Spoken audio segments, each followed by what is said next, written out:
from the Walmart exclusive Transformers the Movie subseries. This was the reissue of G1 Thundercracker with remolding and repainting done to make him look more animation accurate. Basically, a couple years back they did Hot Rod and Starscream, and then they've kind of sprinkled a few more characters into the line since then. We got Thundercracker, we got Skywarp, we got Shrapnel. They're continuing it on now with a different box design. That's how we're going to get Soundwave and Bombshell. It's really cool. I like these reissues because it's a new way to get these older molds. It's great for someone like me who doesn't have them, but it's also great for people who already have the G1 toys to have a new kind of gimmick put to them. You can see here along the top, you got the transformation process of Thundercracker. Here's a hint, the G1 Seekers don't really transform so much as they just kind of come apart. Here on the back, there's a picture of the toy. The universe is threatened by the greatest villain Cybertron has ever known. The heroic Autobots must find a way to destroy this menace if they hope to save their homeland. Till all are one. I said homeland, it's homeworld. And also, there really could have been a dash there. It's the Great Est. Also, there's a comma there. Great, comma, Est. That is... There's so much wrong with that sentence. Okay, apologies. I'm not Hasbro's English teacher. Down here you got Thundercracker. Function, warrior.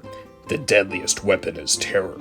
Thundercracker may believe himself superior to other ground-dwelling Cybertronians, but his destiny lies beyond being a seeker as the threat of Unicron looms. I love how both of these make it sound like Thundercracker has this amazing arc in the movie. He doesn't have any dialogue in the movie. He shows up as someone who's already basically dead, is thrown out of Astro Train, and then becomes Scourge. I mean, sure, there, he has a threat greater than dying in the prologue of the movie. Congrats, Thundercracker. Look, I like the G1 movie a lot, but I feel like it's really funny how Hasbro is constantly trying to make it sound more grandiose and epic than it honestly kind of was. But... with all that said, let's actually open Thundercracker up. Yeah, I just had to show this. This is how Thundercracker comes back. It looks like a hostage video. Yeah.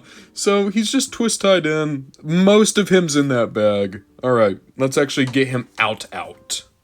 Well, there's Thundercracker, and this is all his crap. Basically, most of him is in pieces. That's in keeping with the original G1 toy, but...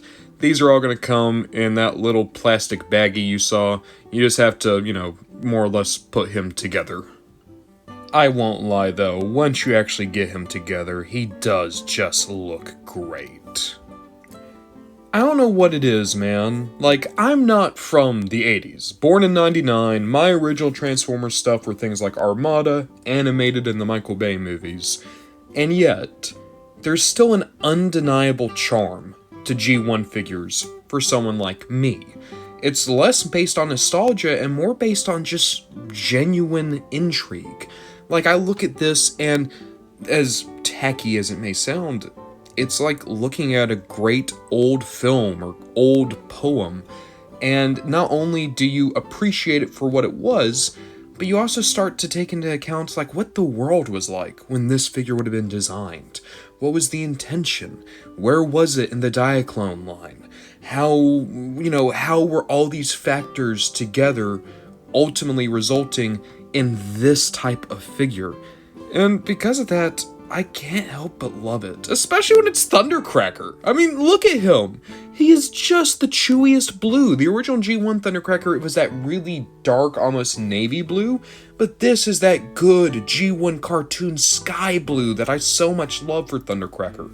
And even though they have updated the paint, the figure itself is still more or less the same as it was all the way back then. Sure, they painted the face white and the eyes aren't yellow anymore, but that's still the G1 Seeker head. All the oddities of the proportions are still here. All the bad pieces of the transformation are still here. There's a lot to really take in and just appreciate for this Thundercracker. Especially if you're like me and you don't currently have a G1 Seeker in your collection, this is giving you the experience. There are shortcomings, like for instance, articulation. You have a universal up here in the shoulder, You can go up and down that far out, and that's it. I guess you could say, like, you can swivel the wings. Is that articulation?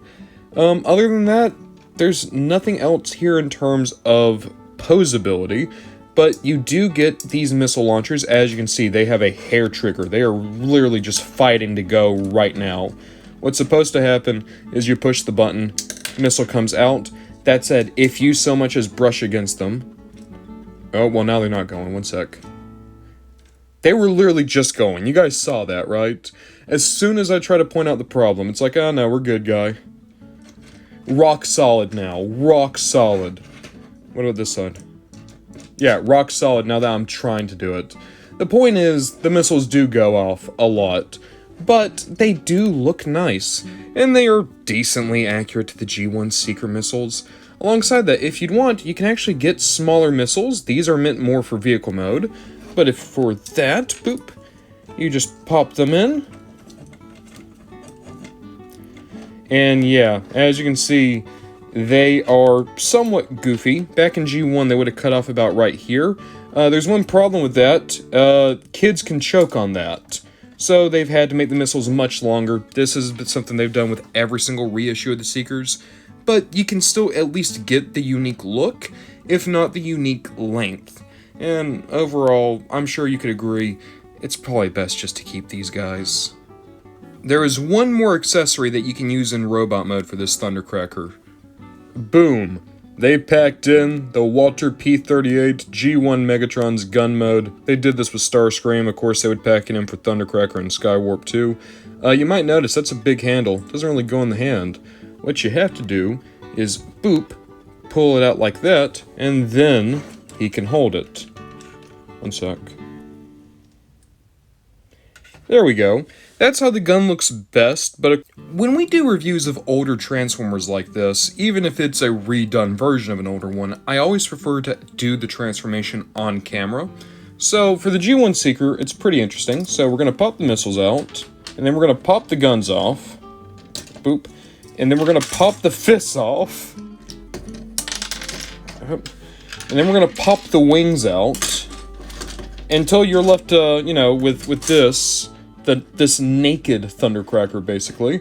And now we'll actually start transforming. We're going to put the hat up like this. By the way, this is where the cone heads came from, is just you mistransform the head.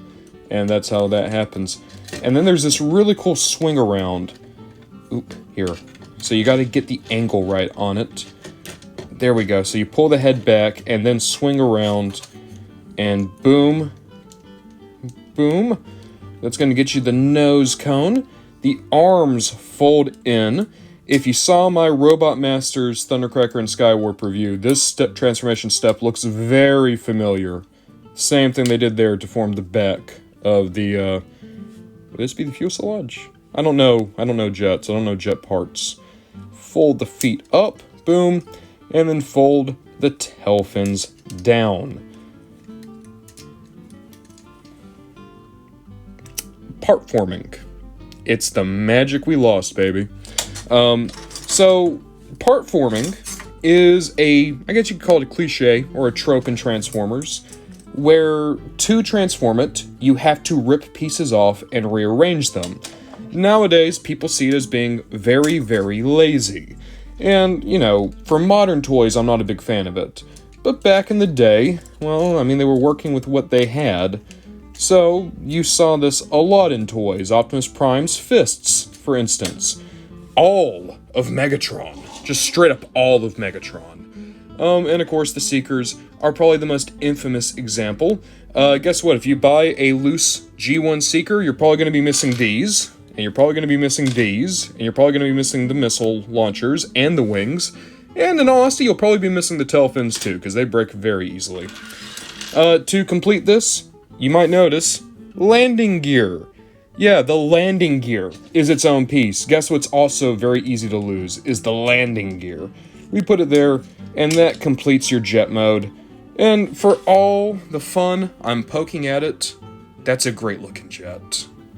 A thing I will always say for the first, let's say 3 years of Transformers, is almost every figure, it felt like the alternate mode was where the priority was.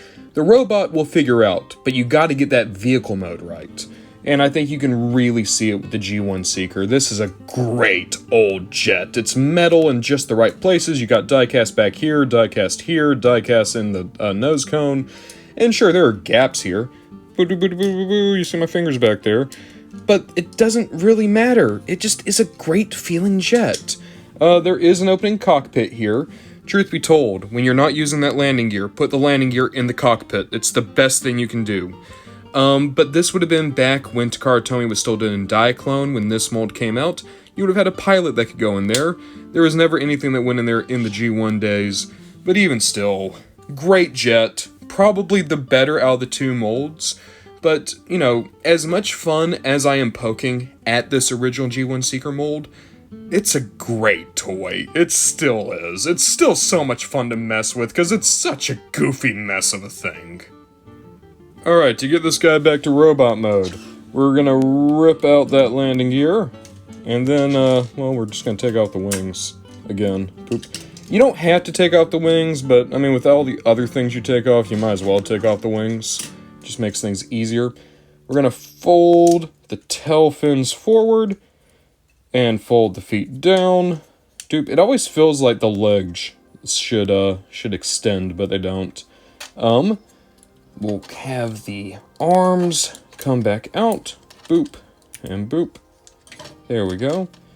And then nose cone. Oop. I can't get that to go. There we go. And then sliding it around. Oop. Oh, come on. There we go. Always gotta find that angle. Always gotta find that angle. And we're just gonna start popping pieces back on. So now fists are back on. And another one. Pep. And then doop. Putting the wings on backwards. You gotta put them on like this.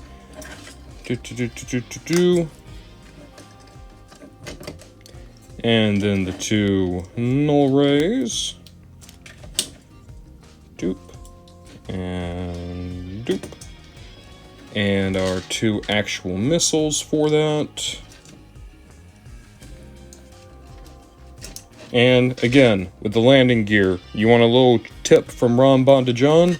Open up that cockpit, put it right there, close it back up. Boom. Easiest way to make sure you never lose that landing gear is just keep it in the cockpit when you're not using it. I won't lie to you guys, there's a lot of rough deals when it comes to the G1 Seeker mold.